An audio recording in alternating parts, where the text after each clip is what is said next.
और 9:20 टाइम हुआ है मेरा। 9:20 पे मैं मानपुरी पे हूँ। मानपुर, पूरी नहीं है, मानपुर है। 9:20। तो चलो दोस्तों, आज बात करते हैं डे 5 की राइड का, जो मैंने आज शुरू की इंदौर के विजयनगर, जो तुलसी नगर के पास है। विजयनगर से मैं सुबह निकला ओमकेश्वर के लिए। तो विजयनगर से मैं पहले मुंबई आगरा एक्सप्रेस पे आया। मुंबई आगरा एक्सप्रेस से मैं तेजाजी नगर चौक तक सेम ट्रैक किया। ये वहाँ से मैंने अपना जो रास्ता चेंज किया वो था इंदौर खंडवा रोड।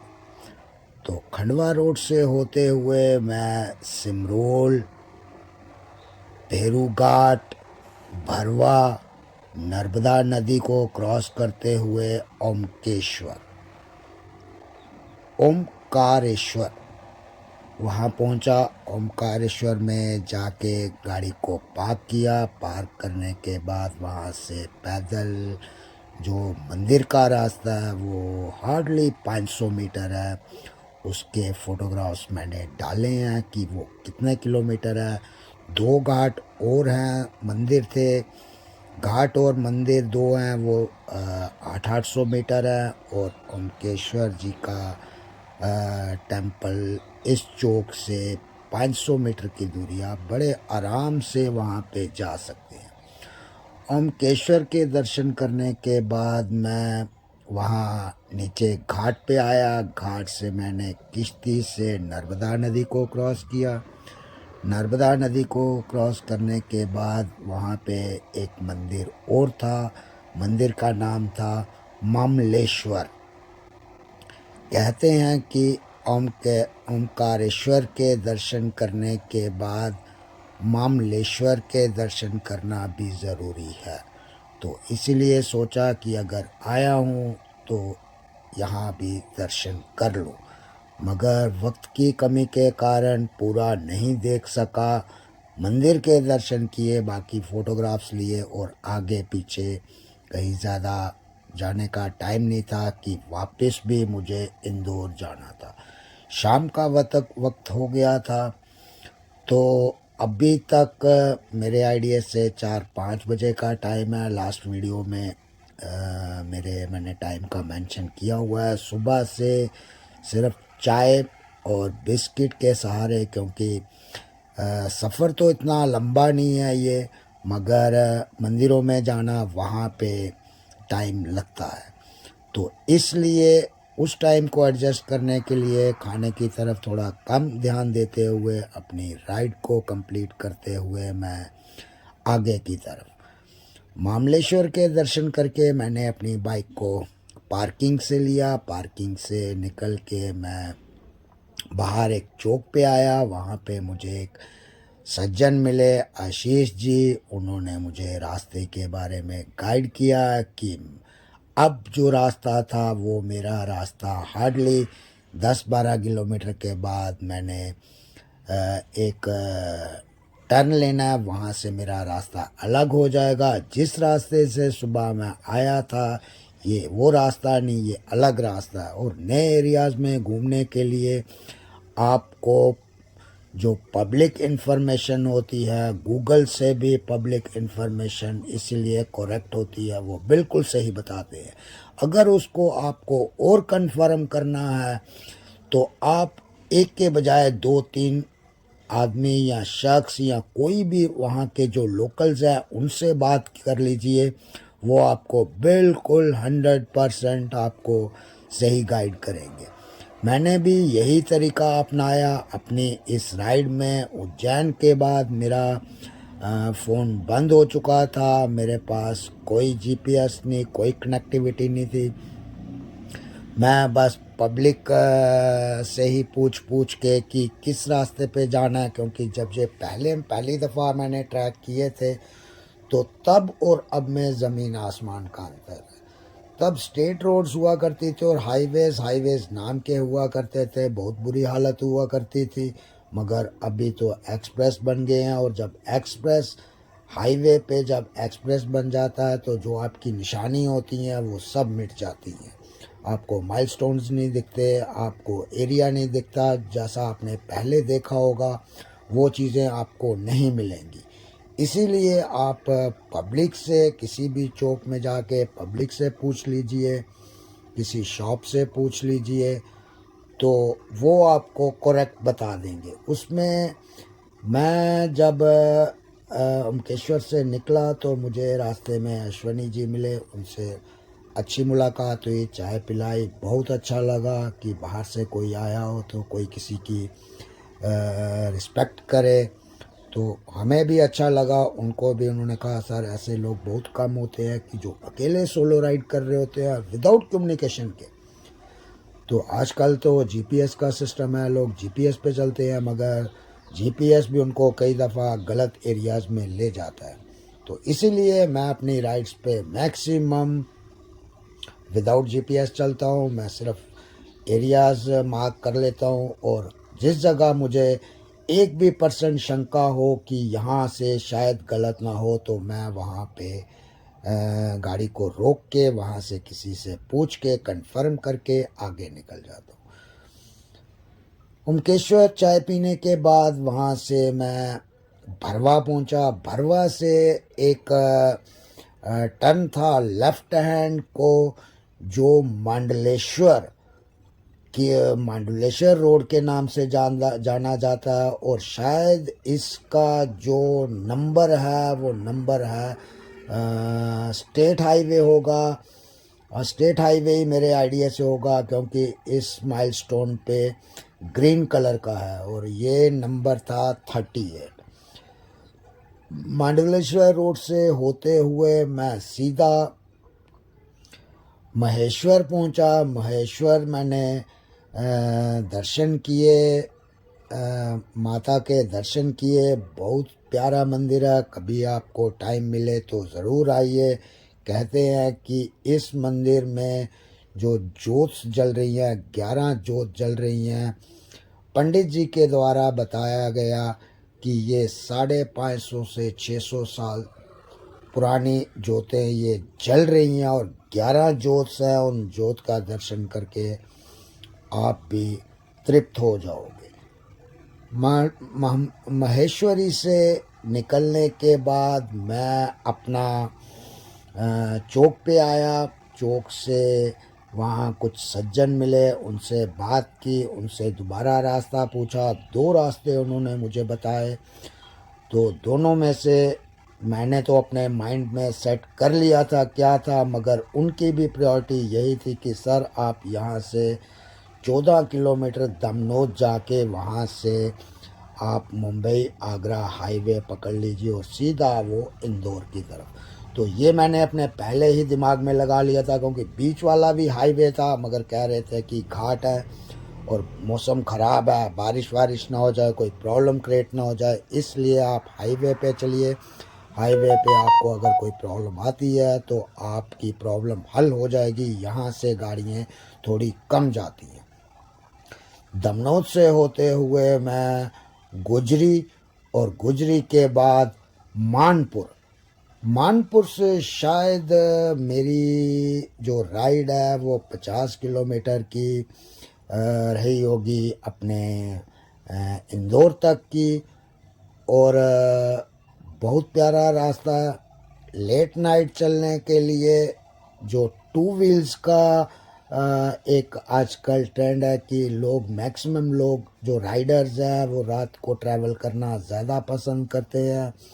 दोस्तों इस वीडियो में मेरा यही मकसद है कि मैं इस वीडियो को अगर लंबा शूट कर रहा हूँ वो किस लिए कर रहा हूँ, ये नहीं कि 2 4 5 मिनट लोगों को दिखाने के लिए कि मैं देखिए मैं बड़े सेंसिटिव तरीके से बाइक चलाता हूँ, नहीं दोस्तों। इसीलिए ये वीडियो मेरी इतनी लंबी वीडियो है कि इसमें आपको पता चल जाएगा कि मैं किस साइड राइड कर रहा हूँ, किस तरफ अपनी गाड़ी को चला रहा हूँ। सिर्फ ओवरटेक करने के लिए मुझे राइट हैंड पे आना पड़ता है और मैं दोबारा अपने लेफ्ट हैंड पे चला जाता हूँ, ये जो वाइट लाइन है। और आप अगर मेरी गाड़ी की स्पीड देख रहे होंगे, इस गाड़ी की इतनी स्पीड नहीं है दोस्तों, ये 80 की स्पीड में चल रही है, क्योंकि मुझे अभी और भी लंबा रन करना है।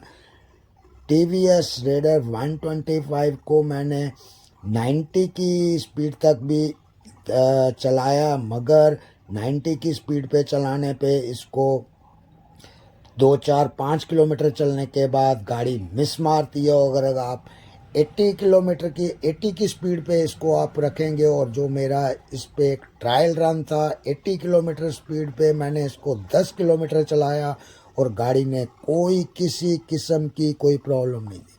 80 और 90 के बीच में अगर आप कांस्टेंट स्पीड में चलोगे तो आपकी गाड़ी ज़रूर मिस करेगी, चाहे आप उसको पावर में भी लेके हो। मगर मुझे नहीं लगता कि प्लेन रोड्स पे पावर पे चलाना समझदारी है। अगर आप इको पे ही गाड़ी चलाओ तो बड़ी अच्छी परफॉर्मेंस दी है। और शायद मुझे लगता है कि मैं जब इंदौर पहुंच जाऊंगा तो इंदौर आज का जो मेरा सफ़र होगा वो 265 से 275 किलोमीटर के आसपास होगा। कारण ये है दोस्तों, इंदौर तो पहुंच जाऊंगा, इंदौर से मुझे आगे भी जाना है विजयनगर। और विजयनगर, और जब भी आप कभी राइड पे जाते हो और किसी भी नए स्टेशन पे जाते हो, जिस जगह आप साल 2 साल 4 साल के बाद जाते हो, तो आपको रूट्स इतने याद नहीं रहते कि आपको कहाँ से टर्न लेना है और कहाँ से नहीं। यहाँ पे आपको GPS काम दे सकता है, मगर जो हाईवेज़ हैं, हाईवेज़ पे अगर आपने गलत टर्न ले लिया, GPS आपको अलग एंगल से लोकेशन बता देगा, वो शायद आपको लंबा भी पड़ सकता है। इसीलिए मैं तो पब्लिक GPS से मैक्सिमम राइड से पब्लिक GPS से करता हूँ। और ये भी राइड जो मैं काफ़ी देर के बाद कर रहा हूँ, और जिस एरिया में घूमता हूँ वहाँ तो GPS की मुझे तो ज़रूरत नहीं है, मगर MP का मेरा राजस्थान और MP की ये जो राइड है ये काफ़ी देर के बाद कर रहा हूँ। और काफ़ी एरियाज चेंज हो चुके हैं, हाईवेज़ अच्छे बन चुके हैं, स्टेट हाईवेज़ अच्छे हो चुके हैं, नेशनल हाईवेज़ अच्छे हो चुके हैं। और जो पहले वाले हाईवेज़ थे वो अब एक्सप्रेस बन चुके हैं। एक्सप्रेस पे काफ़ी जो कटिंग की हुई है उससे समझ नहीं आता कि आपको कहाँ जाना है, कहाँ नहीं जाना है। तो ये चीज़ें आपको, जब आप किसी स्टेशन पे ज़्यादा देर के बाद जाते हो तो वहाँ पे ये चीज़ें आपके साथ हो सकती है। बाकी दोस्तों, मुझे इस राइड में मेरी ये 7 दिन की राइड है और ये मेरे 5वें दिन की राइड है। 5वें दिन में मैंने आपको बता दिया कि मैंने कहाँ कहाँ घूमा हूँ। बाकी अब मेरा रात को गाड़ी चलाने का जो मेरा मैं किस तरीके से गाड़ी चलाता हूँ, अगर आपको ये बातें अच्छी लगें तो एक दफ़ा लाइफ में ट्राई करके ज़रूर देख लेना कि अगर आप बाइक को लेफ़्ट हैंड पे चलाओगे रात के टाइम, और आप, मुझे नहीं लगता कि, मुझे यही लगेगा कि आप सेफ राइड कर रहे हो, आपको राइट हैंड जाने की ज़रूरत नहीं है। जिस तरीके से मैंने अपनी गाड़ी चलाई है ये मैं अपने लिए, मैं किसी के लिए नहीं, क्योंकि इस टाइप की जो मैं राइड्स करता हूँ इसीलिए लास्ट 40 ईयर्स से राइडिंग कर रहा हूँ दोस्तों। ये मुझे अपने पे गर्व है कि मैं रोड सेंस को देख के गाड़ी चलाऊं। अगर ये इसी तरीके से मैं चलाता रहा और आपका सहयोग रहा तो शायद आगे भी और लंबी से लंबी राइड्स करता रहूं। इन राइड्स में ये बेनिफिट होता है कि अगर आप लेफ्ट हैंड पे चल रहे हो वाइट लाइन के साथ, पहली बात आपकी अगर एक्स्ट्रा लाइट्स नहीं है, ये वाइट लाइन आपकी गाड़ी को इंडिकेट सही तरीके से करेगी, क्योंकि आपकी गाड़ी की जो लाइट है वो इस वाइट लाइन पे पड़ेगी और आपको दूर की विजिबिलिटी आपको बिल्कुल साफ दिखेगी। ये तो कैमरा है, कैमरे में तो अलग दिखता है, मगर जब ओरिजिनली आप बाइक चला रहे हो तो आपको ये वाइट लाइन दिखती जाएगी और आपकी, समझ लीजिए, राइड बिल्कुल सेफ रही। आपको राइट हैंड जाने की ज़रूरत नहीं है। राइट हैंड की जो लेन है वो 80 120 के लिए ना, अगर हम 80 में चल रहे हैं तो 80 के लिए हमारे लिए ये बेस्ट साइड होगी रात को ड्राइव करने के लिए। दोस्तों इस तरह के टिप एंड ट्रिक्स होते हैं। अगर आप भी लंबी राइड करते हो, मेरी भी सहानुभूति आपके साथ होगी कि आप भी सेफ राइड कीजिए। अगर राइड पे निकले हैं तो राइड का मज़ा लीजिए, रेस का नहीं। अगर आपको रेस ही करनी है तो रेस करने के लिए आप किसी दिन चुन लीजिए, उस दिन रेस कर लीजिए। मगर हाईवे पे अगर लंबी राइड्स करनी है तो थोड़ी सी सूझबूझ से राइड कीजिए। कुछ लोगों को बुरा लग रहा होगा कि ये ज़्यादा समझा रहा है, समझाने की बात नहीं है दोस्तों, ये प्रैक्टिकली बात है। प्रैक्टिकल करोगे तो आपको पता चलेगा। शॉट के लिए, वीडियोग्राफी के लिए आप 2 मिनट गाड़ी चला लोगे इस हैंड पे, तो बाद में आप दोबारा उसी लाइन पे आ जाओगे, वो गलत बात है दोस्तों। ये जो जान है ये दोबारा नहीं मिलती। और अगर आपके शौक़ है राइड करने के लिए तो मैं आपको सभी को ये सजेस्ट करूँगा कि safe ride for long lives के लिए कीजिए, कि वो आपको लुत्फ़ भी आएगा, नेक्स्ट राइड भी करोगे तो और मज़ा आएगा राइड करने का। ये नहीं कि जल्दबाजी की। और एक मेरा डायलॉग है कि गलती की तो धड़ाम, तो वो धड़ाम का मतलब यही होता है कि दोस्तों गिरना होता है। तो दोस्तों बाकी तो और कुछ ज़्यादा मैं आपको समझा नहीं सकता, क्योंकि हर आदमी अपने तरीके से राइड करता है, हर राइडर बेस्ट राइडर है।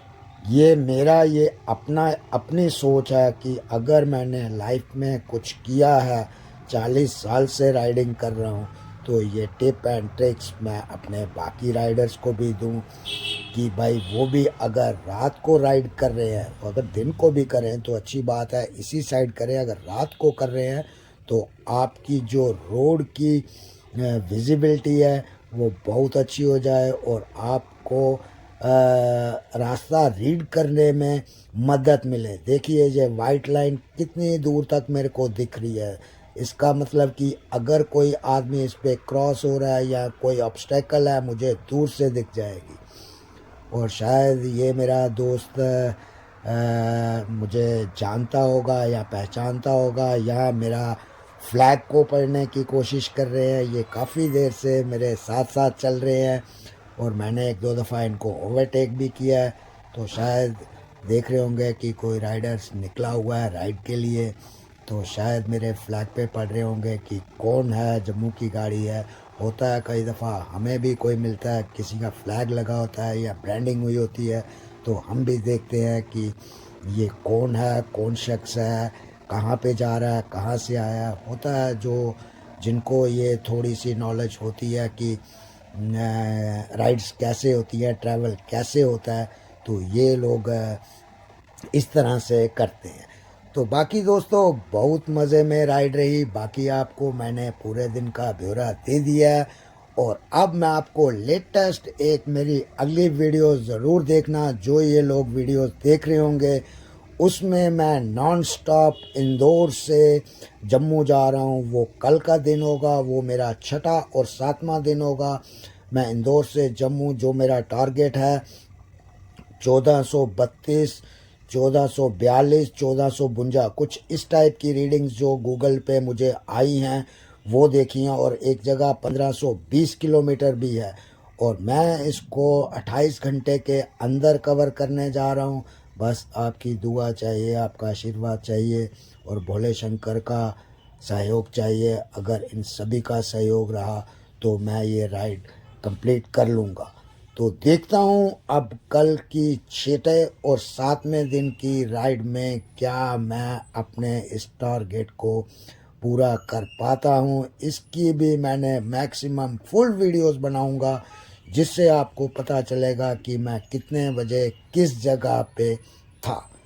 तो ठीक है दोस्तों, मिलता हूँ मैं आपको आगे किसी और नए एपिसोड के साथ, किसी और नई लोकेशन के साथ। अभी इंदौर दूर है।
इंदौर यहाँ से अब 25 किलोमीटर रह गया।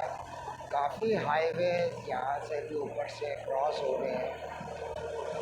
तो रोड्स का बहुत बड़ा नेटवर्क हो गया, बहुत बड़ा नेटवर्क।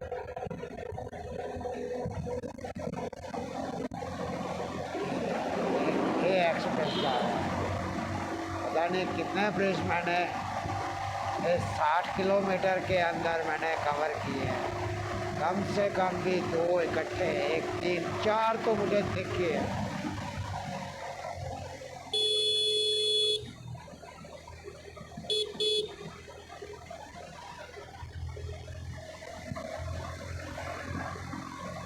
और लग रहा है कि नाइट राइडर की वीडियो काफ़ी लंबी हो चुकी है। पिछले 36 मिनट से ये कंटिन्यू वीडियो चल रही है इंदौर हाईवे पे।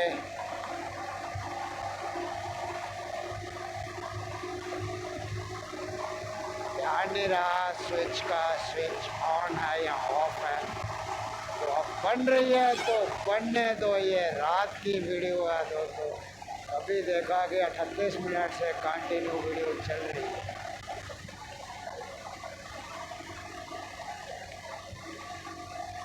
कोई बात नहीं,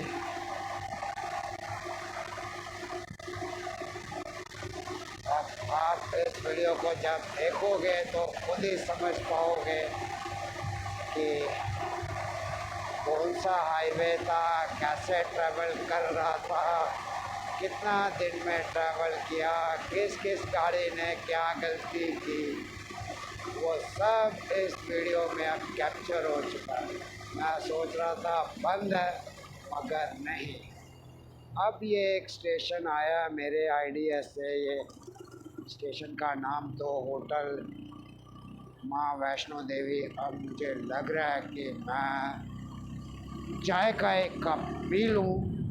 9:44 हुए हैं और मेरा जो टारगेट था घर पहुंचने का वो 11 बजे के करीब था कि मैं 11 बजे से पहले पहुंचूंगा, मगर 9:44 हुए हैं और 20 किलोमीटर रह गया। तो अब कुछ डिसाइड नहीं कर पा रहा हूँ कि रुकूं या निकल जाऊं। अब ये डिसाइड नहीं कर पा रहा हूँ मैं। चाय की ज़रूरत तो है दोस्तों,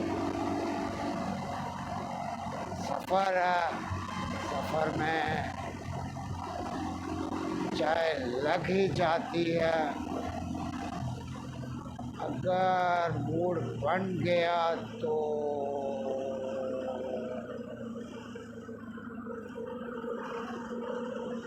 चलो अब रोक ही लेता हूँ।